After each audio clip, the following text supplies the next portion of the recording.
Eu sou Marcelo Rodrigues, tenho aqui agora uma iniciativa nova chamada Energia Sem Fronteira. Um desafio da gente discutir como que a gente pode tirar a fronteira geográfica de levar energia, tecnológica e econômica.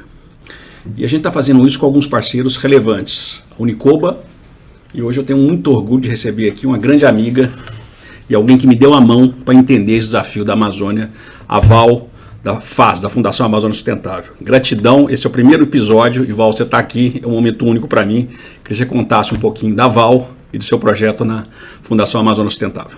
Primeiro que eu já fico super feliz, né, de ser o primeiro, de estar por aqui. Primeiro, Você muito merece. legal encontrar parceiros tão especiais quanto vocês. Bom, como a Marcela falou, meu nome é Valcléia Solidade, pode chamar de Val, eu sou superintendente na FAS, né, trabalho com as comunidades. E assim, trabalhar para as comunidades, para mim, é um propósito, né? Porque eu vim de comunidades tradicionais, onde há 54 anos atrás era muito desafiador viver em comunidade, porque era ausência de tudo, né? Especialmente educação. E mesmo há 54 anos atrás, eu vejo muito hoje, trabalhando na FAS, se repetir em muitas comunidades ainda, que essa questão de não ter ensino adequado dentro das comunidades, e muitas vezes os filhos, né, desses comunitários têm que ir, ou filhas, morar na cidade em troca de mão de obra por educação. E eu costumo falar que esse é a desagregação que acontece para quem mora no ambiente da comunidade, que é você sair do seu ambiente de conforto, que você está acostumado, que você tem de tudo, e você ali perde os laços afetivos da família, né? Porque você vai para algum lugar com pessoas estranhas que você não conhece, você deixa seus irmãos, seus pais para trás. E isso muitas vezes faz com que essas famílias se percam. E foi o que aconteceu com a minha, por exemplo, né? Então essa é a minha história, de ter ido trabalhar com 12 anos em casa de família para poder continuar o estudo. E ali eu percebi, poxa, eu não quero que outras famílias, que outras pessoas passem por isso. Então, quando eu falo de propósito, estou falando disso, da minha contribuição como pessoa para que a gente tenha uma Amazônia menos excluída para as pessoas que moram no território. E trabalhar nesse contexto é muito desafiador. Eu costumo dizer que a gente entra nesse jogo perdendo de 3-0, porque a Amazônia, a logística é complexa, você não tem energia e em algumas situações você não tem a comunicação. Agora, imagina o que é não ter energia para alguém que está acostumado a entrar no seu apartamento, ligar e desligar o interruptor. Imagina o que é não ter água para quem está acostumado, é só ligar a torneira e desligar. Então, essa é a realidade ainda da Amazônia.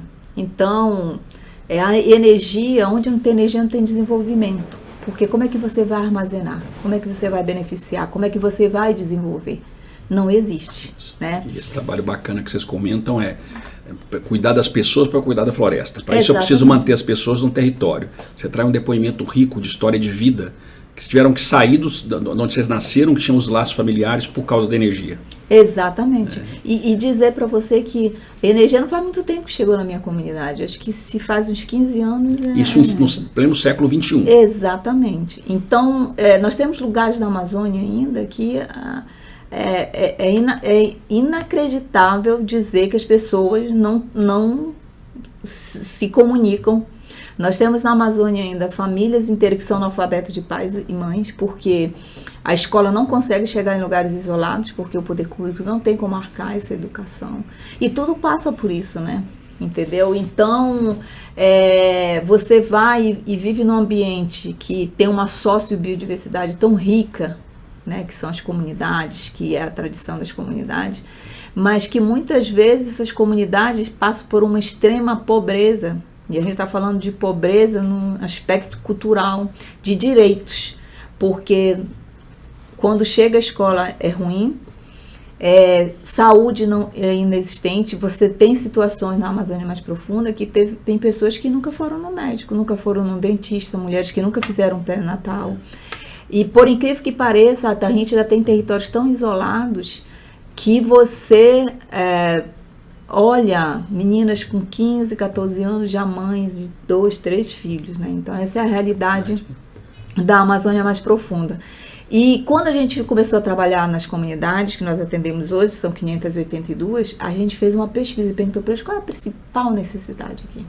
E uma das necessidades que mais surgiu foi a energia. Então a gente tem uma energia pesquisa. É o grande desafio, né? Energia para as comunidades é a vida, né? Porque se você não tem energia, você não tem água potável. Como é que você vai? Se você não tem energia, como é que você vai guardar um alimento? E um dos grandes fatores que faz com que a pressão alta seja grande nas comunidades é porque em alguns lugares as pessoas ainda salgam a comida para poder conservar. Em pleno século XXI. 21, né? É assim, e quem está aqui não consegue entender. Quem está nos grandes centros não consegue entender esse desafio que a gente viu na Amazônia. E a energia é habilitadora, né, Val? Ela muda a história das comunidades. E a gente tem orgulho de ter feito aí com vocês alguns projetos relevantes antes da pandemia que a gente tem multiplicado muito. O que transformou depois que a gente levou essa energia para essas comunidades, Val? Olha, primeiro que como a gente usou os polos de telesaúde, que viraram os polos de comunicação em muitos territórios, mudou muita coisa, porque primeiro que foi conectar essas pessoas, né? Então, no que tange a questão da saúde, muitas pessoas, quando recebiam um médico na sede do município, é um generalista, é um clínico geral. E hoje, através do fórum de teleatendimento que você consegue levar um especialista para aquela... Você leva especialista, você leva um psicólogo, você leva pediatra, você leva enfermagem, você leva fisioterapeuta. E o mais importante disso foi a formação que nós conseguimos fazer através da conectividade para os agentes comunitários de saúde, né? Então, que é o braço do médico lá na ponta, que é quem de fato identifica, que é quem se relaciona na comunidade. Ele agora tem acesso a um especialista, porque ele colocou energia habilitou a conectividade e essa questão da conexão aos especialistas em Manaus. É isso? Exatamente. E a gente levou informação para você... imaginar, a gente combateu muitas fake news durante a pandemia, através desses polos de conectividade, porque a energia chegou lá, porque se não tem energia também não tem internet, né? Então veja que a energia está no centro de tudo, né? Quanto que ela é importante para desenvolver o território, quanto que é importante para fortalecer a educação, quanto que ela é importante para melhorar a infraestrutura social e econômica, porque se você não tem energia, você não tem como beneficiar o açaí, não tem como beneficiar vários produtos da floresta que estão ali à disposição. E às vezes o básico, né, Val? Aquele projeto bacana que você tem também, que você tem muito orgulho, é a questão da água, né? Fala um pouquinho pra gente. Meu Deus, água, mais acesso. Eu tenho a maior paixão por esse projeto, porque imaginem, quem não conhece a realidade amazônica não tem ideia do quanto as mulheres, os idosos e as crianças padecem por conta disso. Porque é para eles que sobra essa responsabilidade de pegar água. E dependendo do período, que a gente tem 2 estações na Amazônia, é a cheia e a seca. Agora nós estamos na cheia, está tudo perto. Mas quando seca muito, os lugares onde se pega água fica muito distante. E essa é uma tarefa que fica para as mulheres e que fica para os idosos e para as crianças.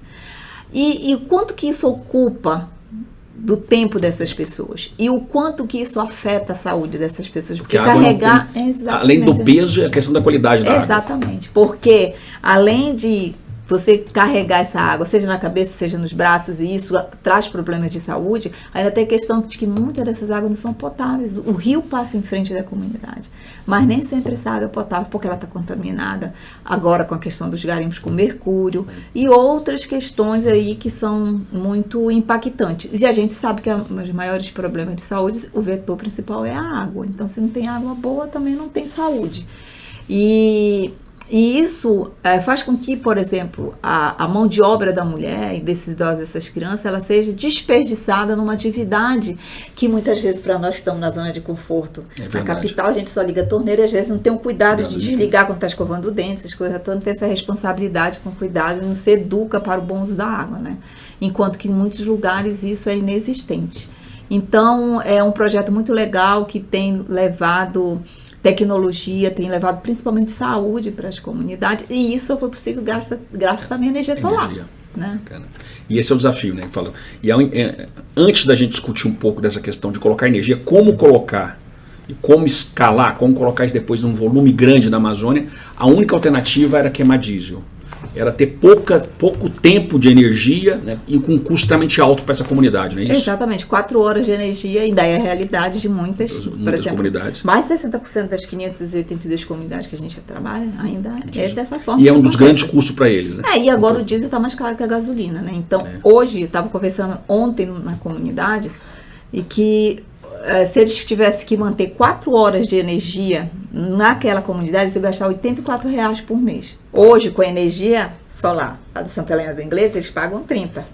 Olha. Então, para ter energia 24 horas. Então, perceba que o custo... Gera renda ainda, questão econômica ainda, um benefício interessante. Exatamente. E leva às melhorias sociais, porque o poço que puxa a água da comunidade, que abastece a água das casas, ele funciona por conta da energia, né? E assim, nada mais bonito que a sabedoria do povo. Aquele projeto maravilhoso, depois a gente vai fazer um especial só da questão da comunidade Santa Helena Inglês, que é onde a gente fez essa conexão. A comunidade deu o nome de Sempre Luz, batizou o projeto com a verdade, quer dizer, sempre tem luz lá agora. Isso não era verdade na Amazônia, né? O povo chamava de sistema de vagalume, é isso? Exatamente. É a realidade da Amazônia ainda não ter luz em muitos lugares, né? E eu acho que a forma que tem de ser uma energia ali que está locada na comunidade, isso faz com que o funcionamento não tenha interrupção, né? Porque não tem ali nada não é como ter o linhão, que quando cai uma árvore ali fica até uma semana sem ter energia. E isso dizia assim, o pessoal até falava e brincava, né, que às vezes o luz para todos era luz para poucos, porque quando porque quando cai uma árvore e eles ficam até uma semana sem energia. Então essa ruptura para quem trabalha com turismo é ruim. Porque a pessoa, você está com 8 quartos hospedando pessoas, de repente falta energia. Oportunidade então, de desenvolvimento econômico através de turismo, da questão da saúde, da educação, né? Saneamento, é transformador, né? É transformador. Val, que mensagem você deixa aí, e com esse compromisso nosso, você é a primeira a estar falando com a gente aqui no projeto Energia Sem Fronteira, como é que nós vamos fazer isso acontecer nessa Amazônia maravilhosa de maneira conjunta? Que mensagem você deixa pra gente? Olha, eu deixo a mensagem seguinte, como nós estamos aqui na sede da Unicub em São Paulo, né? E eu moro em Manaus e vou muito para as comunidades, eu vi ontem, inclusive, de uma comunidade, que eu quero dizer o seguinte, que as pessoas olharem para a Amazônia de uma forma diferente. Todo mundo olha para a Amazônia, diz que ela é essencial para a vida, para o Brasil, para o planeta, mas é importante que as pessoas entendam que aqueles territórios que ali existem, eles só estão da forma que eles estão porque existem pessoas. E essas pessoas como cidadãos, têm o direito que está na Constituição, que é ter educação, ter saúde, ter energia, ter melhor qualidade de vida. Porque não adianta a gente olhar para a Amazônia só pensando na floresta. A gente está hoje falando muito do crédito de carbono, de tudo isso, e a gente falando de descarbonizar a energia, né? Que é até é uma coisa que a gente precisa pensar sobre isso, né? Um contrassenso, mas dizer assim, pensem que a Amazônia, ela é do Brasil, ela é do mundo, mas ela é especialmente das populações tradicionais que ali habitam, que tem um papel fundamental de conservação, que fazem isso de forma gratuita e voluntária para todos nós. Então pense você, quando olhar para a Amazônia, não pense que só tem bicho, que só tem floresta, tem pessoas. E elas que estão mantendo a floresta em pé. Exatamente. E pense também quando você não esqueça a luz ligada, não esqueça a água ligada, porque enquanto muitos têm tudo... Poucos têm. Muitos, né? Tem muito pouco. Tem nada, praticamente. Então fica aqui, tá certo? Meu agradecimento, né? Momento de eu ter você aqui, esse recado, assim, de a gente pensar a Amazônia de maneira diferente. Exato. E eu tive a oportunidade, através dos seus olhos, enxergar um pouco essa verdade. Obrigado, Val. Gratidão, e nós temos muito para fazer junto aí. Temos. Obrigado. E vamos romper essa fronteira aí, vamos botar energia sem fronteira, é isso aí. Obrigado. Valeu.